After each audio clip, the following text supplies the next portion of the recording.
everybody, and welcome to the Atheist Experience. I'm your host, Russell Glasser, and with me today is Tracie Harris, and everything you need to know about the show should be found on the website, www.atheist-experience.com. And now let's start the show. Hey! Seriously, though. As you may have heard, this is Tracie and I are going to be the guinea pigs in the very first show that unfortunately has been cut down to an hour. And so we're trying to abridge the announcements going forward, and hopefully everybody knows enough about the show already. So we can start lining up those calls. And what have we got going on today? Well, What? I had done a conversation about intercessory prayer. Oh, sure. Not really. I was really. You don't really have to talk. Yeah, it doesn't matter. But I don't think they've queued up the calls yet. So. Okay.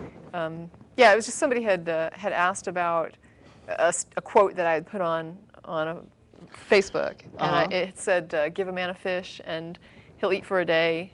Give a man religion, and he'll starve to death praying for a fish." Right. And so, everybody started commenting and giving their own little twist on different quotes like that, just goofy things. And someone said the quote was, illustrated a misunderstanding of prayer and what prayer is about. And they were saying that prayer is about an internal change and not really any, to try to portray it as something that represents, a real wish for a material change is a so misunderstanding. Much for moving mountains with faith the size of a grain of mustard. But what I did is I went online, because I don't generally like to portray, like to say this is what people believe. I like to go and get what they believe and provide it. So I went online and I did a search for prayer plus testimonials and found loads of people saying, financial assistance, physical healing, just started loading the links and saying, here you go, here you go, here you go. Yeah, what a surprise. This is what the people praying are saying about it.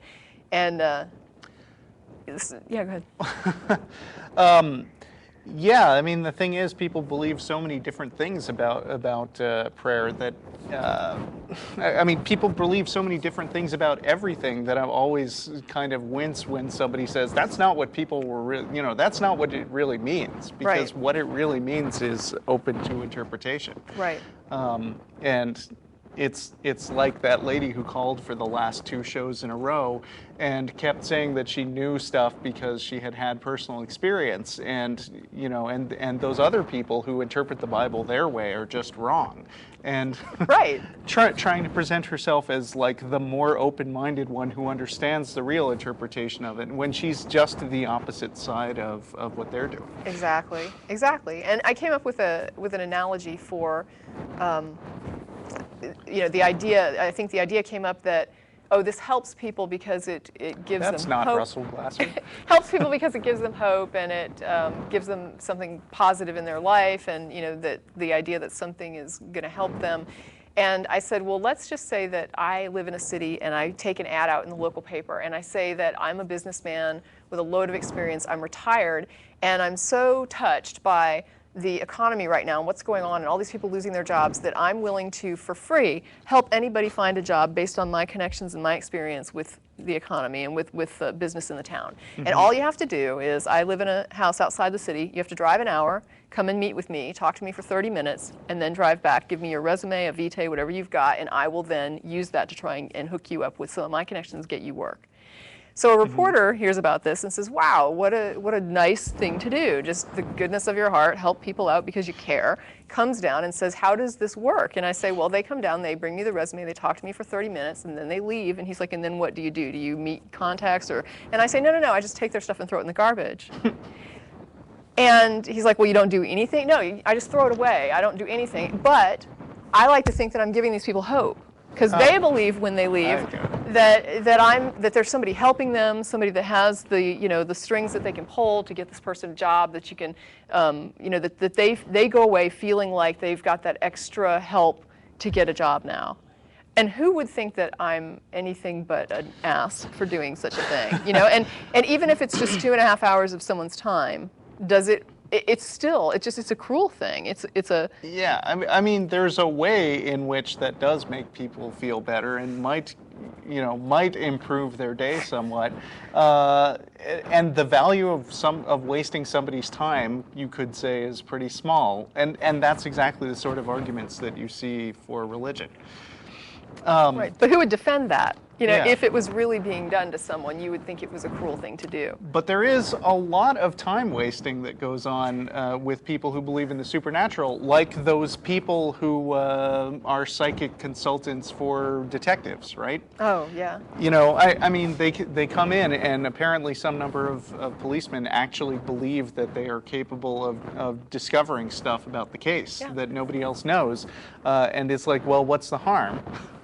It's like, well, you're taking up police resources that could be used to solve the freaking case. But really, when you think of, like I was talking with somebody earlier about the idea of project management and using the prayer, not just in terms of maybe somebody spending 20, 30 minutes a night, but using the concept of man hours, where you just take all the combined hours that are put in by people to do this, like prayer groups, prayer circles, and people that are praying independently, blah, blah, blah, and you put all that together and you say how many man hours are really wasted every year on people doing this instead of, I mean, when you're using an intercessory prayer where you're actually asking for assistance with something, this is a situation where you could be using that time to improve your situation, because that's exactly what you're trying to do with the prayer. And so that 20 or 30 minutes put forward as an effort to help you in some way could literally be put in really helping you. It could be another 30 minutes on monster.com looking for a job, or another 30 minutes boning up your resume, or another, you know what I mean? That's significant when you're talking about, 30 minutes a night for one person. But when you start adding up like millions of people, it's a huge, huge wasted effort. Exactly. I mean, it's something that economists take very seriously as something that drains the economy when, or efficiency experts come into the office and they say stuff like, oh, look, if you move the copier over here, then everybody would save 10 seconds every day going back and forth to the copier. Sure. So I was going to mention that there is actually a new phone number, so if you have the old phone number saved, then you'd better take a note of it. Of course, as soon as it came up on the screen, full lines. Yeah, exactly. We're actually in a different studio today. It's a place where we were years and years ago, and it's nice and big and cavernous.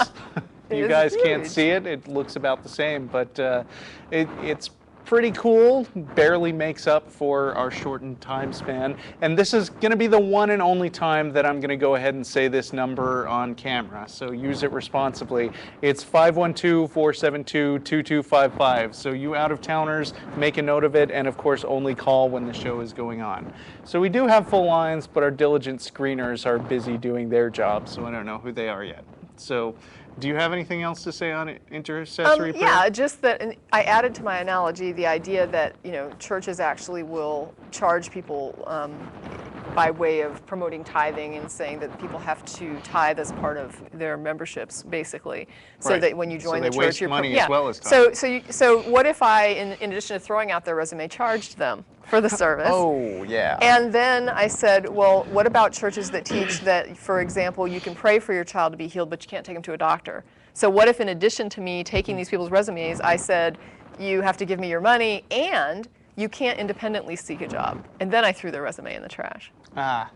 Yeah, I mean, it just gets worse. It just occurred to me, this is not a hypothetical scenario, because my fiance has been looking for a job, and she came across an ad a few weeks ago, which said, she responded to it on Craigslist, and then she was immediately got a response saying, how soon can you interview?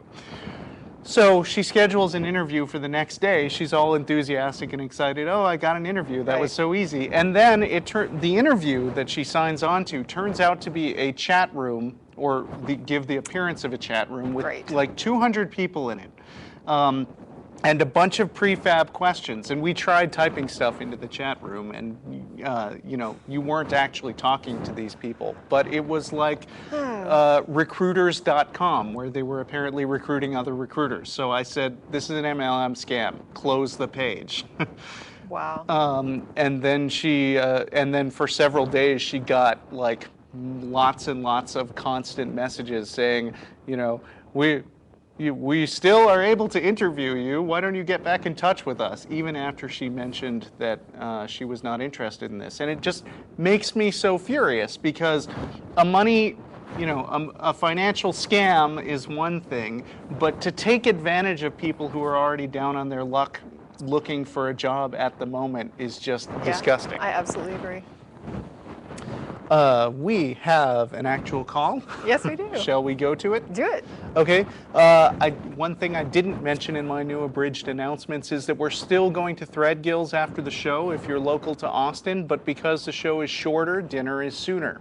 And Hulk mad. Sorry, we just turned green for people who are listening at home.